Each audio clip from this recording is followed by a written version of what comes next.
حضور نبی پاک صلی اللہ علیہ وآلہ وسلم سے ایک بندے نے پوچھا کہ اللہ کے حبیب، اولاد پر والدین کا حق کیا ہے؟ حضور نبی پاک صلی اللہ علیہ وآلہ وسلم نے اس کے اس سوال کے جواب میں یوں سمجھیے کہ ایک سمندر کو ایک کوزے میں بند فرما دیا۔ آپ نے فرمایا ہما جنتک و نارک،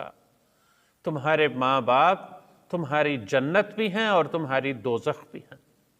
اگر تم ان کی خدمت کرو گے، ان کے ساتھ حسن سلوک کرو گے، ان کی فرما برداری کرو گے تو یہ تمہیں جنت میں لے جانے کا باعث بن جائیں گے،